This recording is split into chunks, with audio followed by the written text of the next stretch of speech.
to YouTube. So, people have been asking for a 300 Ironman guide. So this is what we're going to do. We're going to send it. And lucky me, last raid, I got the new black Keris.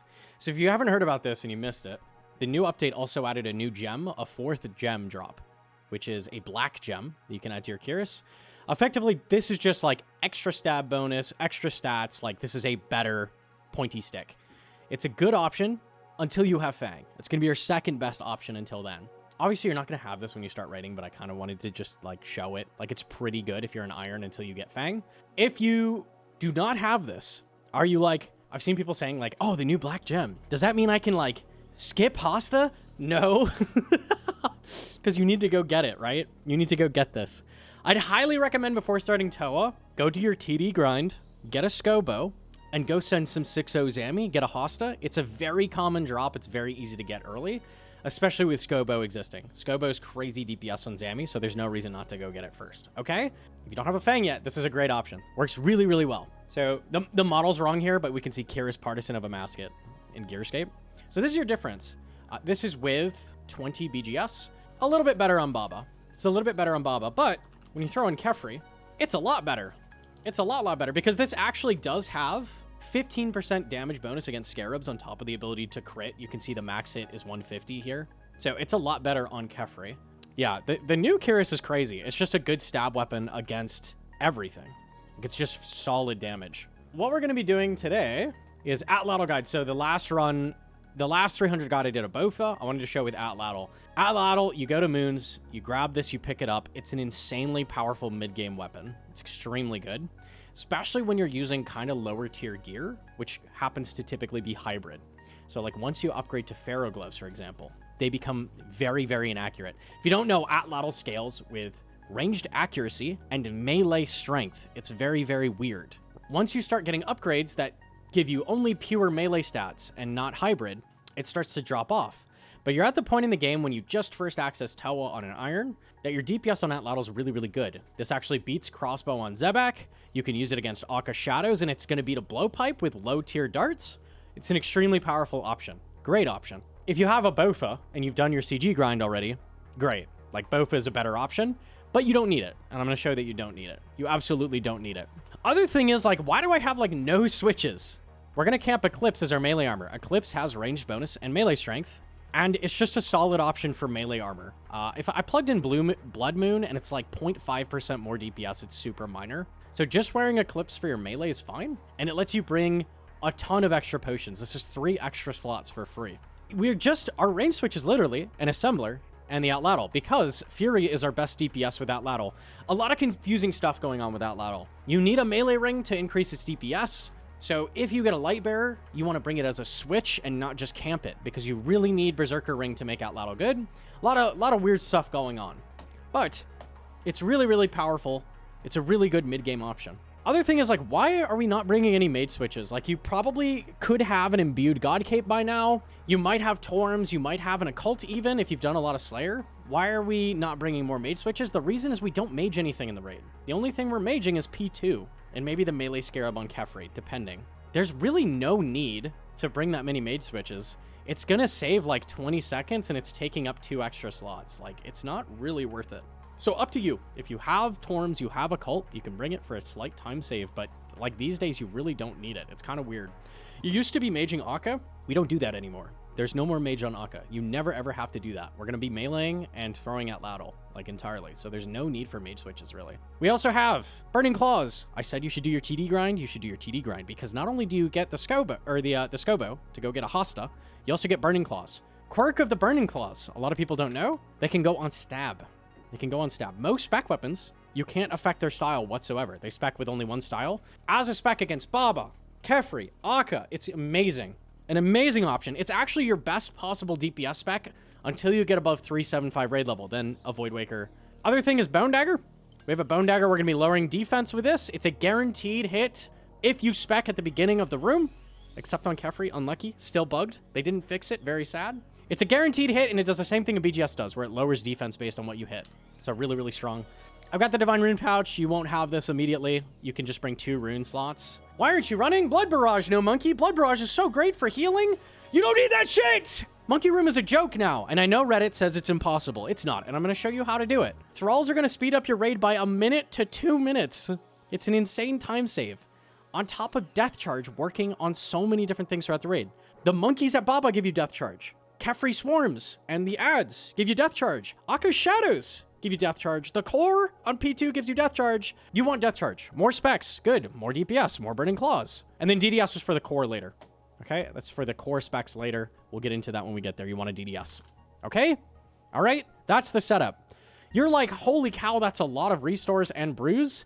There's not really a ton of switches that help the DPS when you're running an Atlatl, so you get to just pack yak 1,000,000 supplies. So if you've never done TOA and you're learning for the first time in an Iron, this is one of the few things that's not really bad to learn on an Iron because you get unlimited supplies. I'm going to use about 2 of these restores and maybe 1 of the brews, and the rest is just going to get banked. So the rest is just free for you to make mistakes. You make as many mistakes as you need, basically. Big thing as well, make sure 1 of your restores is a Sandfew. If you've done some Sepulchre, you'll have some Sandfews. If you have not done Sepulchre yet, it's fine. Because I just said we have unlimited restore, right? Just bring an anti-poison. It's fine. But if you have Sandfews, this is a good place to use them, okay? Sandfew acts as a super anti-poison and a restore, so that's the benefit. So you don't need an anti-poison. You get two potions in 1 slot, basically. Let's take a peek at the invos. It's the same ones I used in the invos guide if you haven't seen that. So I'm not going to go super in depth. I explain how the invos work in that. But basically, we're running Insanity and then turning off any invos that are going to slow us down, make things harder, etc., etc. A lot of people are scared of Insanity. Insanity is very, very free, and I'm going to show you how to deal with it. Okay? It's not bad at all. You can turn it off and swap some things around. There's a lot of options there. Look at the invo guide if you want to mess around with the invos, okay? All right. We made a guide for it, so we don't have to explain it every single guide. When you're going to enter the raid, just drink your melee pre-pots. You don't even need a range pot because the Maxit is only affected by Strength Potion. Big thing with the Monkey Room. What are we going to do? Awesome thing about Atlatl, it maxes really, really high, and it's a 3-tick weapon. So we're going to be able to easily kill all the monkeys. It's going to be a 2-shot on the Shamans, which are now guaranteed ranged Maxits. It's going to be a 2-shot on those. And if you pray Ranged Prayer, even Eagle Eye, if you don't have Rigor, it's going to 1-shot the Cursed Baboons in the setup. Let's do it. So basically, we're doing one-way weapon swaps, and we're going to be doing prayer swaps. All right, so we're going to run up to here, drop 3 potions, grab stuff. The first wave has melee monkeys. We're just going to tag them with Trident. And you don't have to pray against the Shamans because it's a 2-shot anyways. Okay, you need Piety to 1-shot these. At least the big ones. Okay, don't need Rigor for these either. The only thing you need Rigor for is Cursed Baboon. Or Ranged Prayer at all.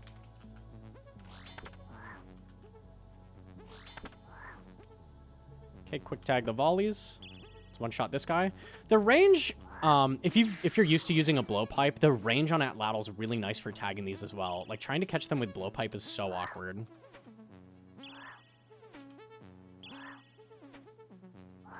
Okay, those are all dealt with. We're going to swap back to melee prey. You see that doesn't 1-shot, but I got a burn proc, so it will die.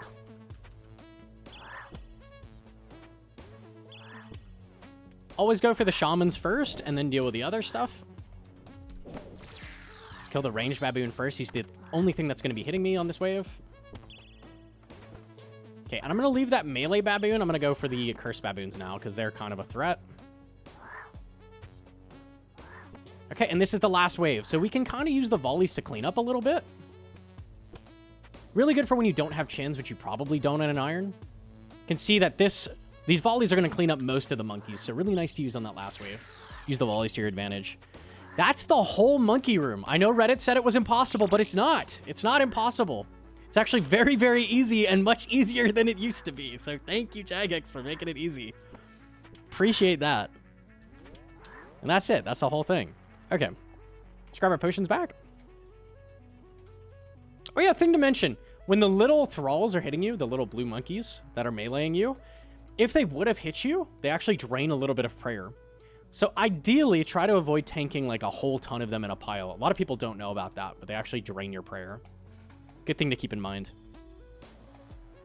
What I like to do before going into Baba, just brew up. You're probably going to have taken a bit more damage. I did that with 1 damage taken. So just brew up before you go in, over brew, and then just repot your stats up.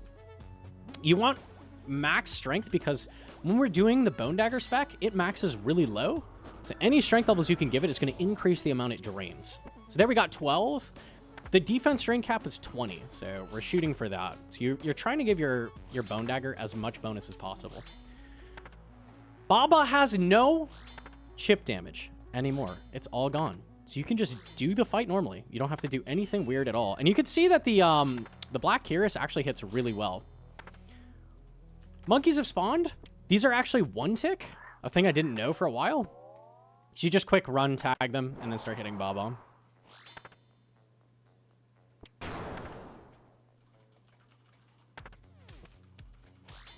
When you're doing the boulders, she's going to throw a rock at you. You stand next to the boulders. When you're doing these, you want to always stand in the corner because when she does the shadow AoE underneath you, that gives you room to run away from it to the other side of the boulder. So always get to stay on the corners.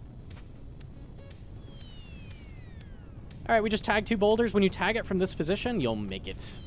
Easy peasy. Now, because we already did our Bone Dagger and you can't respec with it, just send some nice Burning Claws. You can see they hit pretty hard. Add some burn damage. Lots of good damage. You don't need to flick at all. It's force of habit for me. Unlucky. We have unlimited supplies, so... You can see, like, you can run straight across Baba that dodges the shadow. That's why we're staying on the corners with the boulders. That's the idea with that. Ooh, it caught me. Lucky. Sometimes that happens. If they're spawning right as she does boulders, it can catch you. All right, almost done with Baba. You can see the Black Keris absolutely rips. Hasta would be very similar. It just hits a little bit lower. It'd be very similar kill times, though.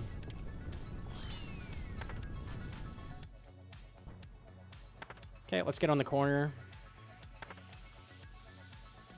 So if she did a shadow underneath me, I'd run straight here.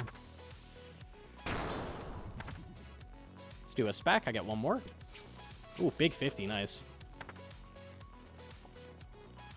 Pick up your supplies. Move on to the next room. If we ever hit.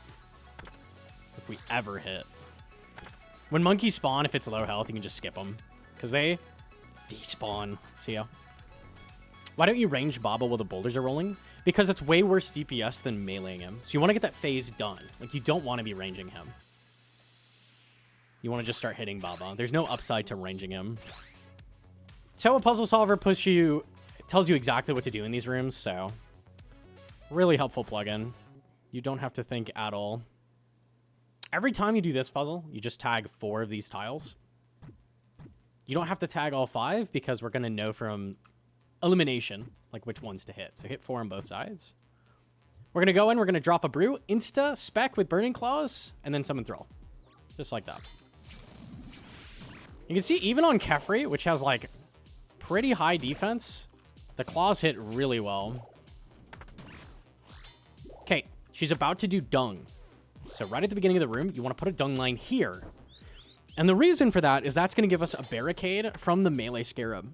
So that's going to let us kill the spitting scarab before the melee scarab gets over to you. He hits really hard, so you don't want to be tanking him.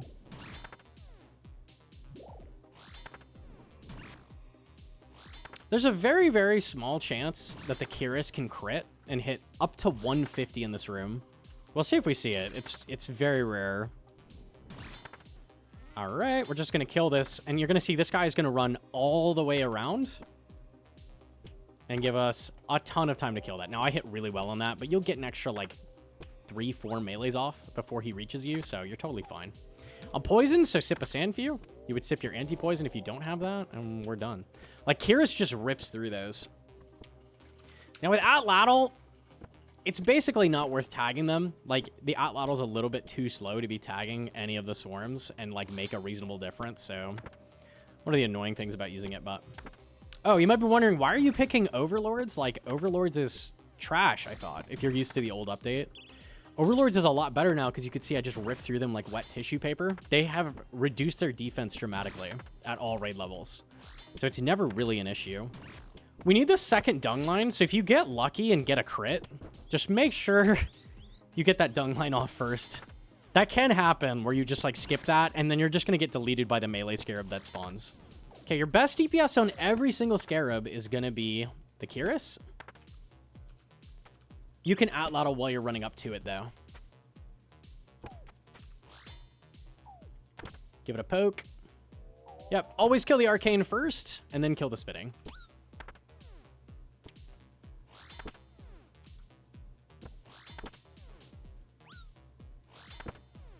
Then after this, we're going to kill the melee scarab. And you might be like, why are you killing the melee scarab? He's stuck. Like, there's no reason to kill him. Yes, there is. It heals Kephri. And this is bad. We don't want a thing to heal Kephri. If you have terrible mage gear, let's say you haven't done your Slayer yet, you don't have a Trident yet, you have a Warp Scepter, it's totally fine. You honestly can run the raid with that, and it's not a huge deal anymore, which is kind of crazy to say. It used to be terrible. Like, you kind of needed a Trident, but now you really don't. Because it's one of the few things we're going to melee. All right, let's send some specs. Beautiful hits. Absolutely gorgeous. 4 burn proc as well. Nice. Very solid. Why is that? We mage so little through the raid that less mage gear is totally fine. It's not a big deal. Yeah, if you have a blowpipe, it's worth tagging the swarms, but otherwise, I would just not worry about it. Let Kephri heal. It's not the worst thing in the world, because it does give you more points if she heals, so at least you're getting that benefit. But obviously doing the raid slower is not ideal. Okay, so to make room, just bank whatever super potions you have left, and we're always, always, always, always, always going to take power, because we need those 2 salts. We're going to be taking life later. You can't take life later if you don't have 2 salts. Always take power. Power is going to let you have more supplies for Warden. Okay, run up to my tile marker and run straight through these. If you're moving the whole time, you can run straight between the spikes like this and you won't get hit. And you can also dodge the gas. The gas will hit you, even if you're moving. That's the one thing that will hit you. So as you grab this water, you want to click to the side that doesn't have the poison. Like, just pay attention, click to the side that doesn't have the poison, then go straight through. Easy room. All right, we're going to Zebak. You can actually Atlatl Zebak, and it's going to beat a crossbow. So what you're going to do before you enter, hit Salt. Salt gives you huge stat boost, very important. We're going to run straight up to Zebak's mouth, poke him, run away. 18 is a beautiful hit, very solid. So Atlatl's pretty decent on Zebak. Obviously, Bofa is better, but it's a great option. You just want to keep in mind while you're throwing that your range is only up to this far away. This is the max range. So if you stand here, you're going to get dragged. So don't let that get you killed while you're doing the waves. You don't have to flick at all. I'm just doing it out of habit. There's really no reason to flick. Besides, like, saving potions, not really a big deal. Remember to only keep attacking when you're actually in range, and just be careful. Like, it's really easy to get dragged here when you're using an Atlatl. Like here, I've got to move around it, then run back up. So just be careful during the waves. That's the one thing with Atlatl. Anytime you're doing Zebak, at the beginning of the room, you want to stand here. Why? There's a guaranteed solve right here, every single time. So there's no reason not to stand there. It's going to make it so if you're running upset stomach, it's a non-issue. Now, after this, after I do that, I'm going to want to start hanging out in the middle of the room. That's because there's always a solve there. Actually, I'm not sure anymore. The update seems to have changed the jug patterns a little bit, so your results may vary, but at least there used to always be a solve in the middle. I've seen a couple examples where there's not, though.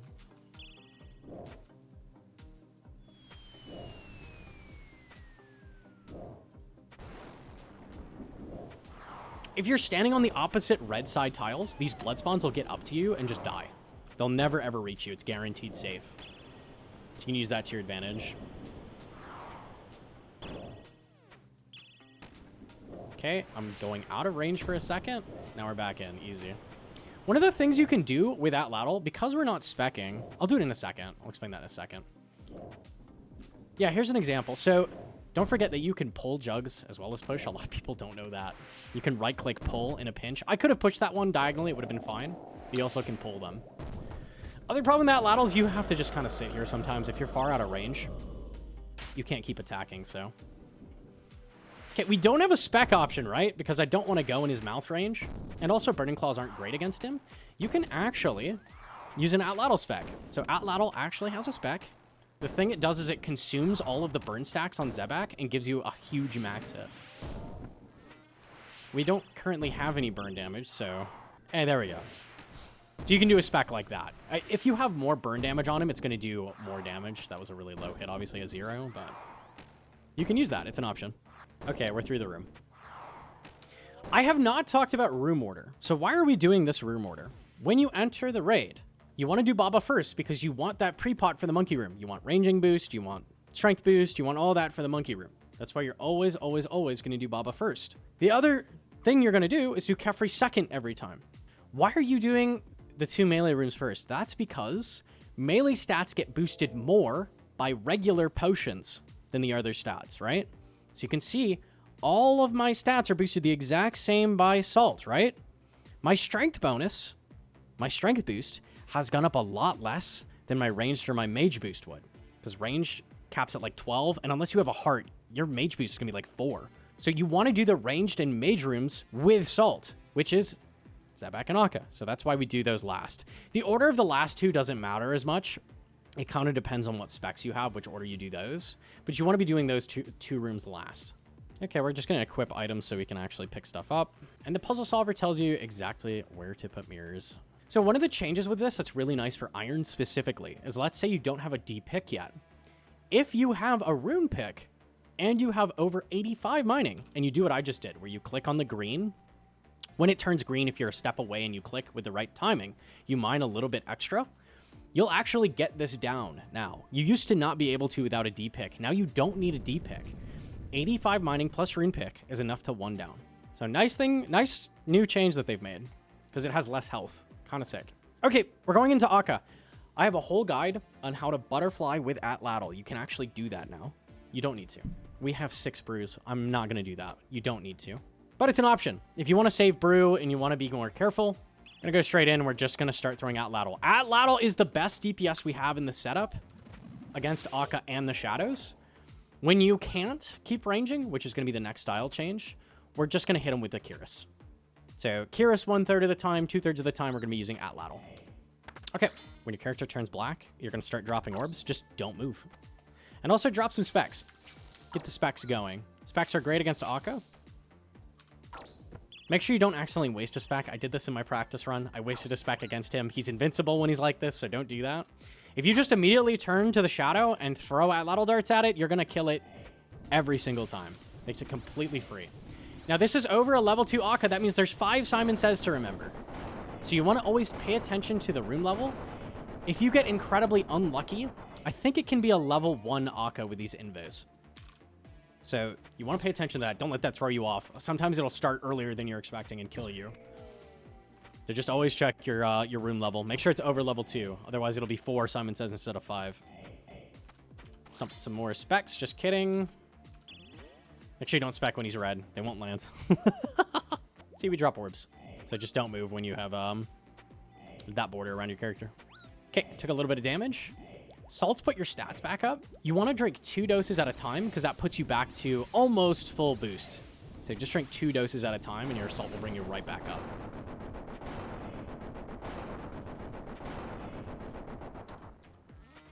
Just like that. No biggie.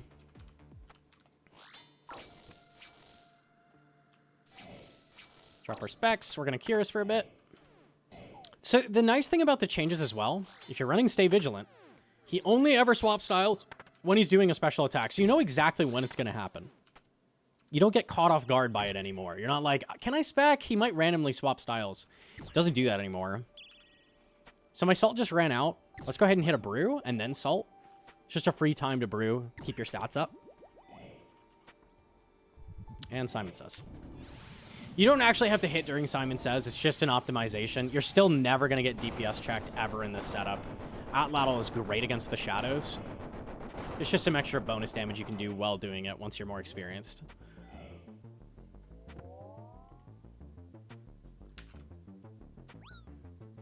Yeah, rule of thumb is just always be Atlatling when you can. When you can't, use Keris, use specs. Totally fine. So I know he's about to do a special, change to green. It's always going to be the same style change. So you can predict what's coming up. It helps a lot. Keeps things more consistent.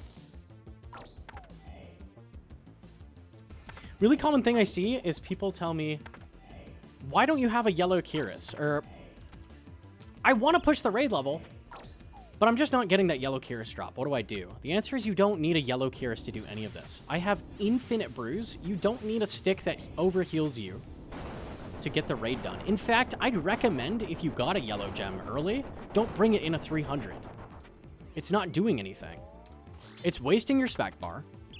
It's wasting your restores. There's no reason to use it. There's absolutely no reason to use it until you get to really high raid levels. You absolutely don't need one. Typically, that's a dehydration thing, is yellow Keris. You do not need it to run TOA at all. Okay, we're about to finish him off. Go ahead and summon Zombie Thrall for the last phase. This got much, much easier after the changes. We have Burning Claws, which are an amazing spec against Akka, but you want to keep in mind as soon as you spec with it, he's going to jump. So if you could do 2 Keris pokes first, that's ideal, because that's when he would jump anyways. It's going to jump around the room less. So always try to do 2 pokes and then your Burning Claw spec. You could also, if you have like a full spec bar for whatever reason, you can just spam it like crazy and just run around the room. Totally fine. That works too. It keeps things a little bit more controlled though if you do 3 pokes, or 2 pokes and then a Burning Claw spec. So these hit you 25s and 300. Really not a big deal now. It's fairly easy to dodge them. You can shift, right-click, tag them like I have it if you want. If you take some damage, just brew up a little bit. It's much easier to deal with than it used to be. That used to be a really hard part of the raid, but now it's really not. I've ended the raid with 1 billion restore and 1 billion brew, and now I'm going to put it all away because I don't need it. Because what we're going to do is we're going to take life. When you go to the next room, just pull out 1 of each potion. Hold shift. Right-click the bag. I'll show you what you would do. Shift, right-click, resupply. So now when you hit shift-click, it's going to be resupply supplies. You see that?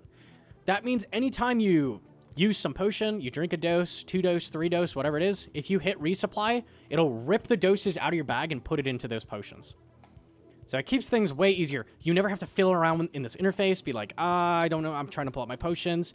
When he does an attack at you, it closes and you have to reopen it. You're like, my brew, and then you die because you can't get your potions out of the stupid bag. Do this ahead of time and you won't have to worry about that. You can make it left click as well. Left click works great. Because we don't have to worry about things like Keris or anything like that. What we're just going to do is put on the Burning Claws. You're actually going to swap them to Slash now, because Warden is not weak to any style. He's not weaker to Stab. Just put him on Slash. You actually have more Slash bonus than you have Stab. See, we have 95 versus 83. Makes him more accurate, makes him hit harder. So swap it to Slash when you get to Warden. We are going to sip our Adrenaline. We're going to summon a Thrall. And we're going to start the room. And just dump every single spec while tanking. You're going to tank down to roughly 75 health left. It's not an exact science. Tank down to roughly 75 health left. And then brew your stats back up. So just dump a bunch of damage. Start throwing Atlatl. Atlatl is your best DPS here of our styles. It's a little bit better than Keris. Keris is about 10% worse. So best option for us is Atlatl.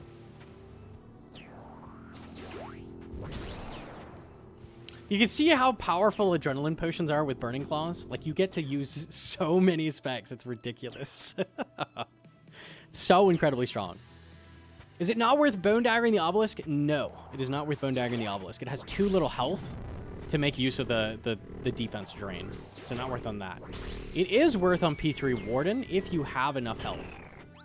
Now, for this mechanic, it's literally as simple as just tank it.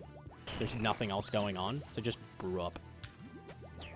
And we're almost there. Sometimes you don't do this much DPS. It's fairly inaccurate. So sometimes you're going to get a second set of orbs. That's okay. That's okay, because you just brewed through it. But we killed it. Cool. All right, we're going to swap into Mage Gear. What you want to do is take off the bird helmet. It has a ton of negative, and your boots. So take those both off. Why does that matter? I'm guaranteed to hit. Shouldn't that not matter? No, it matters, because your minimum hit is affected by your accuracy bonus. So you want to increase your accuracy when possible. Doing takeoffs is going to increase your damage here. So that's good. Red skulls are mage. The white skulls are ranged. Very, very simple stuff. This skull bomb is probably his most dangerous attack. They drop in a cross pattern. So if they drop right next to you, you can stand next to them and there's a safe area in a cross pattern around them. It didn't come up there. but you can safely do that. I'll show that later. You can sip 2 doses of brew every time. Every 15 seconds, your salt's going to give you your stats back. So you can sip 2 doses of brew, and then it gives you the stats right back. Very nice. You want to make sure you're not brewed down when the core pops up, because we want to maximize damage on it. So I still have adrenaline left. Sometimes you don't. Sometimes you kill P1 too slowly, and you won't have any adrenaline left. It's okay. I still didn't get 4 specs off. That's okay. You're going to do 6 hits here and as many DDS specs as possible. DDS is your best DPS on this. You're just trying to lower this as much as possible. It's not an exact science, though. It's very, very easy to kill it in 3 downs. We want to kill it in 3 downs. Why is that? You could get a 2 down. Shouldn't you go for a 2 down? It's faster? No, you should not, because P2 Warden is extremely good points, and the game actually still gives you points all the way through the 3rd down. After the 3rd down, the game stops giving you points, right? So you want to always do a 3 down. It's worth it for money. It's worth it for purple chance. So always, always, always you want to go for a 3 down. So what I'm going to do after this is just straight up poke it the whole time. I'm not going to do any more DDS specs. I don't need to. I'm still going to get a 3 down no matter what. Oh, we're just going to poke it. Now, I got it below 80%. Because I got it below 80%, that means I get 8 hits. If you got it below 60%, let's say you got 5 claw specs off. If you got it below 60%, you get 10 hits. You get bonus hits. It doesn't matter, because either way, you're going to kill it in 3 downs. It really doesn't matter. This will affect you at higher raid levels, but right now, doesn't matter. Remember, do your takeoff when you're maging. We can resummon Thrall. I'm going to brew and re-salt. I just saw that ran out. So you always have salt running. It's easy to forget. Okay, so here's that skull cross pattern. You can see I didn't get hit there. You have a little safe area next to them. So you can either run next to them or run away from them, whatever works. You can also be just right next to the shadow. That's a safe spot as well. In all 4 cardinal directions. Okay, I'm going to sip up brew. If you ever mess something up, you take a ton of damage. You mess up a special attack, you miss a prayer, whatever it is, just sip the Reddit potion. Just sip your Reddit potion. You have 4 of them. P2's a good time to use it. It's a safe time. Anytime you make a mistake, this erases them. Very easy. You'll always get to just use it up. Don't be afraid to use it. But if you're not making any mistakes, just heal up with brew.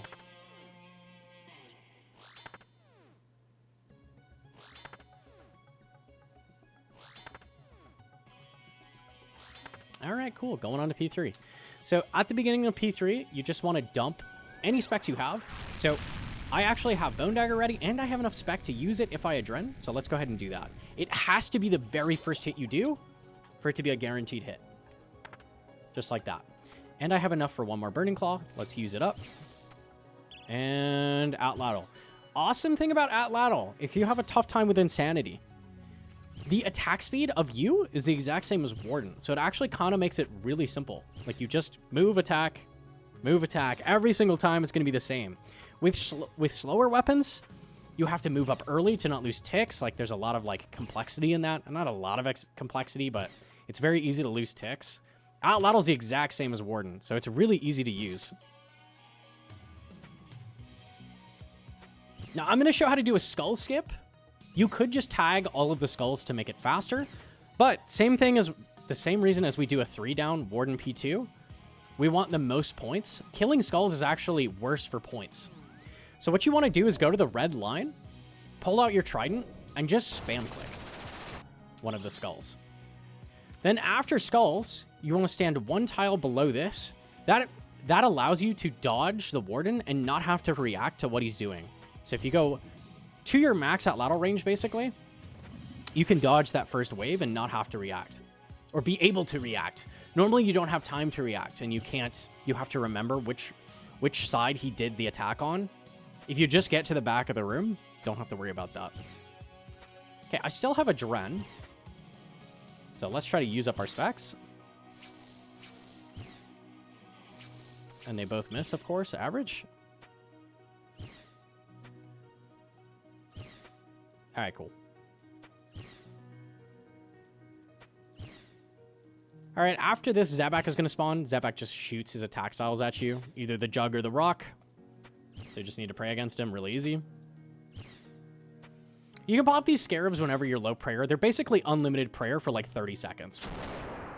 Something you can always do. Put on the Trident, spam click. Block 1 prayer from Zebak as you're spam clicking. Easy. And I'm at the back of the room, so I can react. He's doing it to the left. Easy.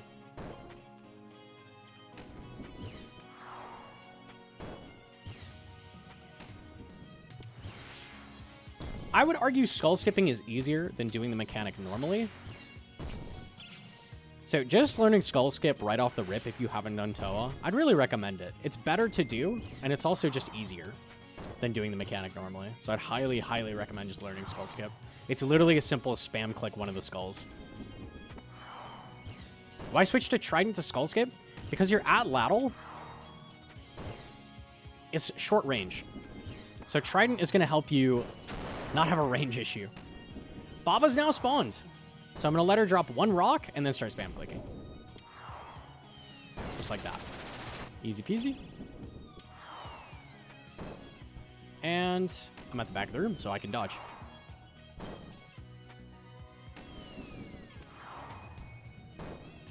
How do you know this? We're not going to talk about it. I may have died to skull skip last room. I'll explain a little thing that could get you killed in the last skulls, okay? I'm going to teach you a thing that I didn't know.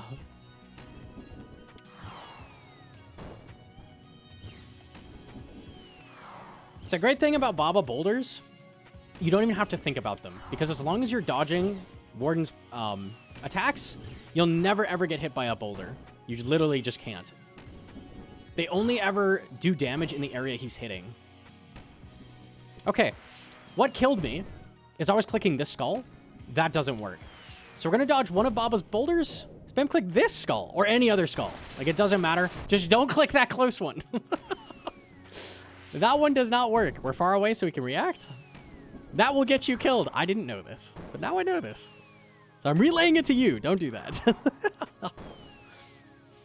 So we're about to go to P4. Once we get below 5% health here, it's going to go to P4.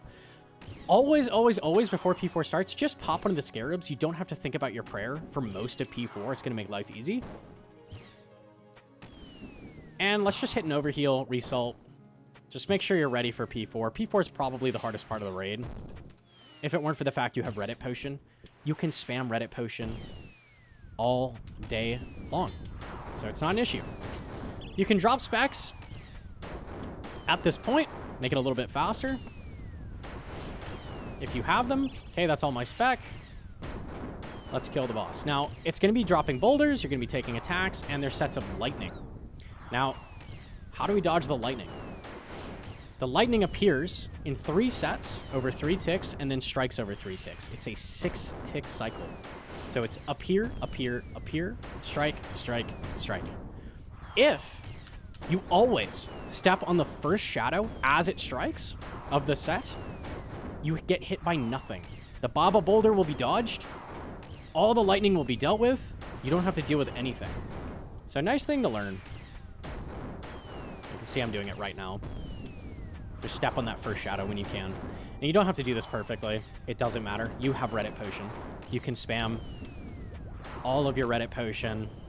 You keep making mistakes. You keep getting hit by rocks. You get 4 mistake potions that heal you from 1 health to 125. So you could literally just tank the boulders the whole time, complete brain off, and you'll be fine. Just a thing to learn for improving later. Do we get a purple? Let's see. Maybe, maybe, maybe. It was a 35-minute raid, so not bad in this gear. Like, the raids have become a lot faster as well. Oh, unlucky. Unlucky. Jokes. Ugh. Soul runes at least, I guess. All right. Not the worst loot ever. Okay. So I did a raid where I brought 6 brews and like 87 restore, 35 minutes. It's not too bad. And with this gear, like, that's fairly obtainable, fairly easy to get in an iron. There's a couple grinds you want to do before TOA, like getting Burning Claws, getting your Hasta, getting your Atlatl, getting Full Eclipse. Full Eclipse is really important. I didn't really get into that. Full Eclipse is really important because that allows your Atlatl to proc burns, the same thing that your burning claws do, it basically adds roughly 1 DPS anytime you're throwing it. So it's really important for the DPS to have full eclipse. So that's why we're running it as the melee armor. Very, very important. What upgrades do we bring? Let's say you're working your way up, okay? Fang is the obvious one. Fang is going to be the biggest upgrade for you. You want to stick to roughly 300s until you get that Fang. Fang is one of the most common purples, so that's good. Hopefully you get it early. You want to stick with around 300s until you get the Fang. Fang is great. After you get Fang, there's a lot of things you can start doing. You could go grab a blowpipe. You could start getting pieces of Masori. You can start getting Anguish, ranged upgrades. You can then bring, in addition to your ranged upgrades, melee upgrades, and just run blowpipe instead of Atlatl the whole time. Blowpipe is actually a little bit worse than Atlatl usually, but it lets you wear your full ranged gear and not be screwed over by requiring these hybrid pieces of armor. It's nice to be able to put in some better upgrades that aren't required. So having a blowpipe lets you do that. If you have a blowpipe with weak darts, Atlatl is going to be winning. So it's give and take. You can upgrade to blowpipe with better gear. If you don't have better gear, probably stick with the Atlatl for a while. Okay. Boot switches. Boot switches are not worth it unless you have a shadow. Just kidding. It's not worth it for that either. If you have a shadow, you're going to camp the mage boots. If you don't have a shadow, you're going to camp the melee boots. It's as simple as that. It's really just not worth bringing boot switches. They don't do anything. Your melee boots are the most important boots. Arania boots. Arania boots are amazing with Atlatl if you happen to have the Slayer up. Arania boots are the same strength as Dragon boots, except they also give hybrid stats. They give some mage, they give some ranged. Kind of nice. Kind of nice. The B-ring is really important for Atlatl as well. So even if you get a light bearer going, you still are going to need this with your Atlatl. Another benefit of blowpipe, you get to ditch the berserker ring and just camp light bearer. So there's a lot of things going on. Atlatl kind of locks you to mid-level gear. As you upgrade, you're going to move away from the Atlatl.